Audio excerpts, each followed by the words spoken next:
Se você trabalha o dia inteiro, chega em casa destruído e sente que estudar vira uma coisa que nunca cabe na sua vida, esse vídeo é para você. Se você quer ganhar melhor, ter estabilidade e qualidade de vida, mas pensa assim, pô, na prática eu não tenho tempo para começar direito, então preste atenção em mim aqui por uns minutinhos. Hoje eu não vou te vender uma fantasia.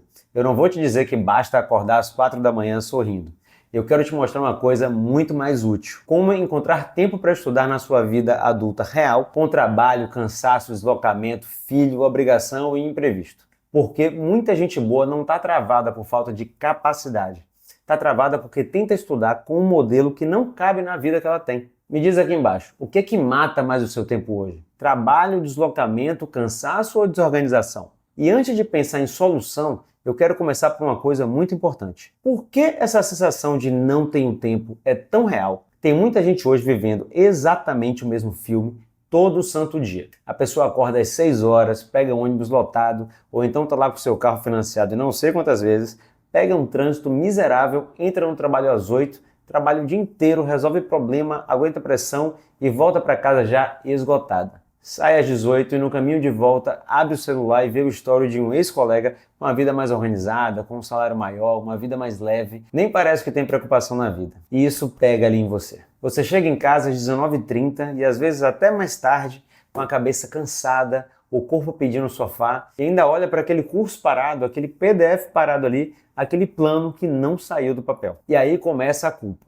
Você pensa, eu preciso estudar, eu estou ficando para trás, tem alguma coisa de errado comigo. Então eu quero te dizer com clareza, para quem vive assim, a sensação de falta de tempo não é uma invenção, ela é real. E o erro começa quando você pega uma dor real e transforma isso em um julgamento contra você mesmo, como se a sua essência fosse algo ruim, como se você fosse incapaz. O problema não é só faltar hora, muitas vezes o que mais sobra é a culpa. Quem aqui chega em casa querendo estudar, mas com o corpo e a cabeça já no limite? E agora eu preciso te mostrar o reenquadramento mais importante desse vídeo.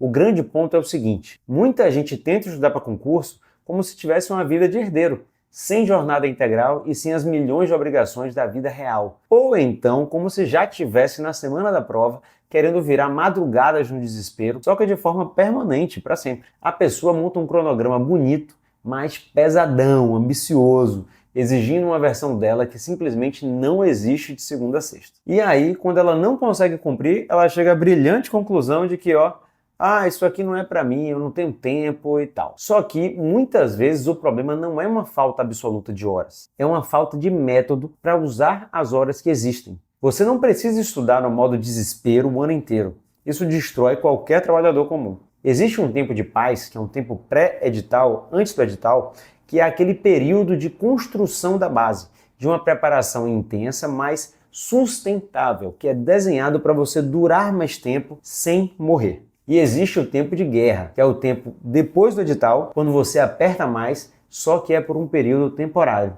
porque não dá para manter uma rotina nesse ritmo por um período muito longo. Muita gente adoece porque tenta viver como se sempre estivesse nesse tempo de guerra. E eu quero que você guarde uma frase. Pouco tempo bem usado ganha de muito tempo disperso. Para quem trabalha o dia inteiro, a pergunta certa não é como estudar como um atleta profissional do estudo. A pergunta certa é como fazer o estudo caber de uma forma mais inteligente na vida que eu tenho agora. Você não precisa do tempo perfeito. Você precisa de um tempo certo, protegido e compatível com a sua vida. E esse processo começa por uma coisa que quase ninguém faz: diagnosticar, enxergar a semana real em vez de imaginar uma semana ideal que só existe na sua cabeça. Encontrar tempo não começa no cronograma bonitinho, começa num diagnóstico honesto e verdadeiro da sua semana. Eu dividiria em 4 coisas. Primeiro, as horas nobres. O que é isso? São os momentos em que a sua cabeça funciona melhor. Pode ser cedo antes do trabalho, pode ser à noite, pode ser no sábado de manhã. Isso varia conforme o seu relógio biológico e cada pessoa tem o seu. Segundo, horas pobres. São aqueles horários em que você até pode sentar, mas não rende para uma tarefa mais séria, mais pesada. E aí, em vez de brigar com a sua biologia, você precisa respeitar o seu corpo. Terceiro, janelas curtas e tempos mortos. É um pedaço ali do seu horário do almoço, 20 minutos antes de sair de casa, ou então durante um deslocamento, durante uma espera, uma chegada um pouquinho mais cedo, ou então um pedacinho da sua noite. E esses períodos mais curtos aí devem ser tratadas mais como horas pobres do que como horas nobres. Quarto, folga obrigatória. Se no seu planejamento você usa 100% do tempo disponível, na primeira semana ruim, com um imprevisto, o seu cronograma morre. Então, use apenas 90% do tempo que você identificou como disponível. Deixe uma gordurinha ali para um imprevisto. Seja um pouco pessimista na hora de planejar. Não fique achando que as circunstâncias vão ser ótimas e perfeitas sempre, e que nunca vai ter imprevisto. Vai ter. Um cronograma que depende de tudo dar certo não é um cronograma, é uma ilusão. Então, faça um mapeamento real da sua semana. Não do que seria lindo, de como você queria que ela fosse, mas sim do que realmente existe. E talvez você descubra que não tem 3 horas por dia, mas tem 40 minutos muito bons em 3 manhãs, 30 minutos no meio do dia, 20 minutos durante um deslocamento, 60 minutos em algumas noites e também um bloco excelente no sábado, talvez. E é desse material que nasce a sua rotina, não da culpa, não da comparação,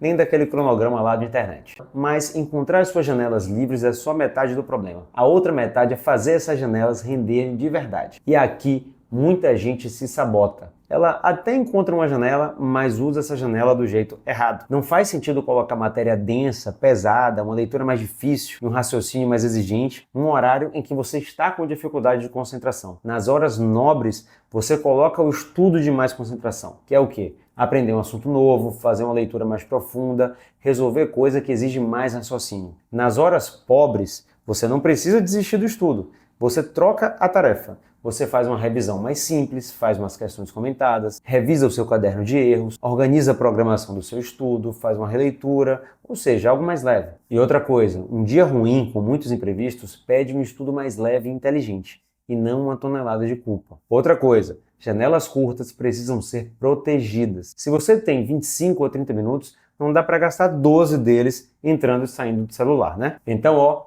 uma diretriz aqui para você começar. Bloco curto, um objetivo claro e foco total. Mas o ponto é, sentou, sabe exatamente o que vai fazer e limpa o terreno de distração. Às vezes, 40 minutos realmente focados vale mais do que 2 horas toda recortada, olhando notificação, levantando toda hora e estudando no modo automático. E pausa inteligente não é trocar um cansaço por outro. Às vezes, a melhor pausa é só levantar, beber uma água, conversar um pouquinho, respirar e não abrir rede social. Celular é um veneno para o seu estudo. Deixe longe. Quem trabalha o dia inteiro não pode desperdiçar energia tentando fazer estudo pesado na hora errada. E agora eu quero te mostrar como juntar tudo isso numa estrutura simples e executável. O erro de muita gente é esperar uma semana perfeita para poder começar. Só que essa semana perfeita nunca chega. Então a lógica é outra: montar um plano mínimo que seja viável.